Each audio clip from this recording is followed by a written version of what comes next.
구독자 여러분 안녕하십니까? 오늘도 말씀 앞에서 만나서 참 반갑습니다. 오늘은 왜 죄의 삭시 무조건 사망인가, 그런 내용을 성경이 뭐라고 말하는지 들어보려고 하거든요. 이 세상의 법도 사형받을 죄를 지으면 사형 선고하지 않습니까? 이 세상에는 죄인의 죄의 질에 따라서 판결합니다. 죄의 경중이 있기 때문에 어떤 죄는 형기를 정하든지 벌금을 선고하든지 그렇게 하잖아요.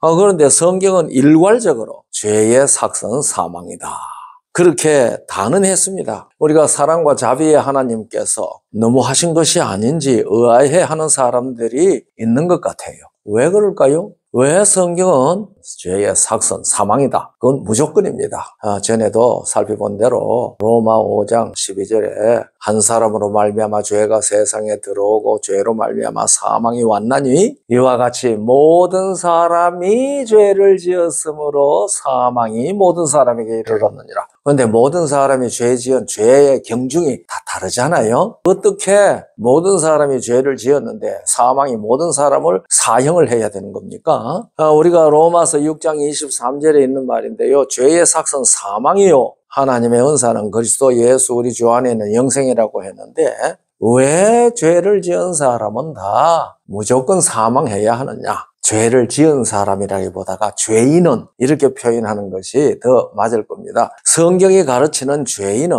왜 무조건 사망해야 되느냐, 그 얘기거든요. 그래서 우리가 이 죄 문제를 올바르게 이해하지 않으면 이러한 성경의 기록들에 대해서는 참 의아한 생각이 들어갈 수밖에 없는 것 같아요. 우리가 성경에 계시하는 죄의 시초는 창조주 하나님과 관계에 문제가 발생했다는 사실을 아마 이미 다 이해했을 것이라고 생각합니다. 그래서 이 피조물인 천사 루시퍼가 자기가 피조물이기를 거절하면서 창조주와 피조물 사이의 관계가 깨진 것입니다.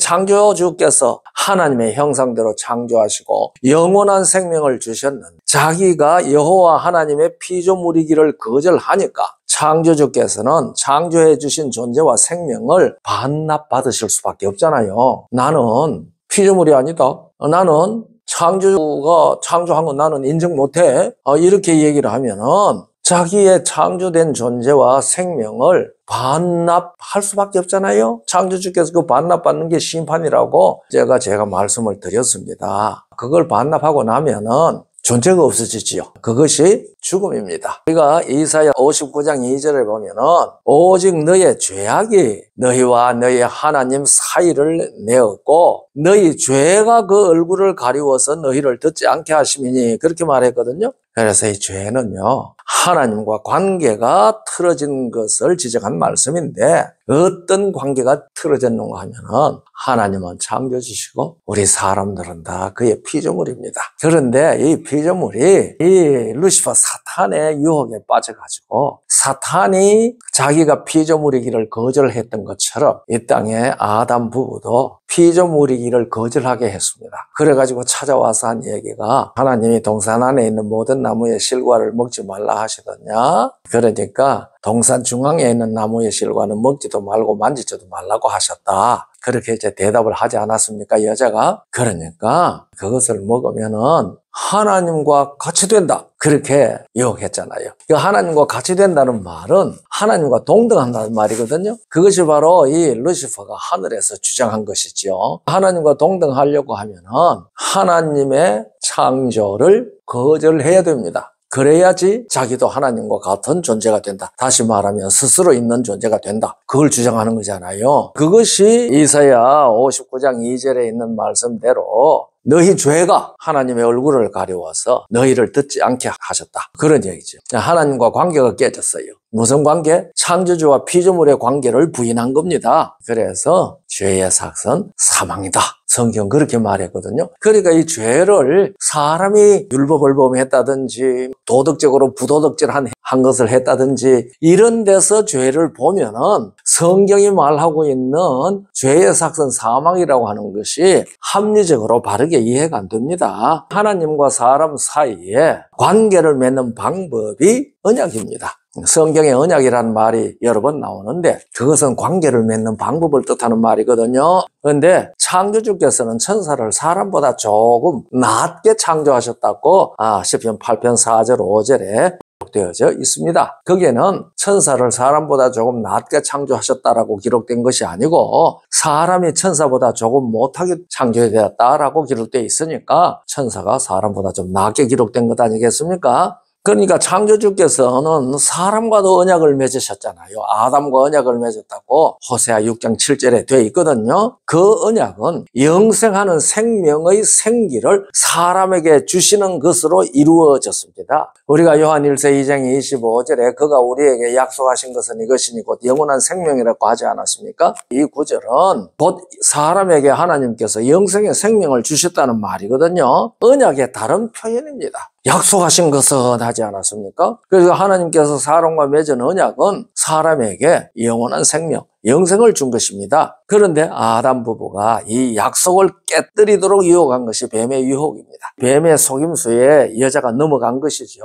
그래서 언약으로 세운 먹지 말아야 할 나무의 실과를 먹어서 언약을 완전히 깨뜨리는 자리에 떨어졌습니다. 하나님께서 왜 선악을 알게 하는 나무의 실과를 만들었을까 하는 그 얘기는 여러분들이 3D 성경을 들으셨으면 다 이해하실 겁니다. 그것은 언약의 표시로 했거든요. 하나님께서 사람에게 하신 언약은 생명나무로 나타내 주셨고 사람이 그 언약에 충실하다는 얘기를 지키는 것은 선악을 알게 하는 나무의 실과를 먹지 않는 것으로 언약이 맺어졌다 이 말입니다. 그래서 이 두 나무는 언약에 있어서는 반드시 필요한 언약의 표징이었거든요. 그런데 먹지 말아야 할 나무 그것을 실과를 먹어가지고 언약이 깨어졌습니다. 그런데 언약을 맺고 여자가 그 나무를 쳐다보니까요 보암직하고 먹음직하다는 생각을 했거든요. 그러나 그것을 따서 먹지 않았으면 언약은 깨지지 않았을 것입니다. 먹는 날에는 죽는다고 하나님께서 약속하셨기 때문에 그렇습니다. 그런데 아담 부부가 영원한 생명을 잃은 것은 그들이 도덕적으로나 또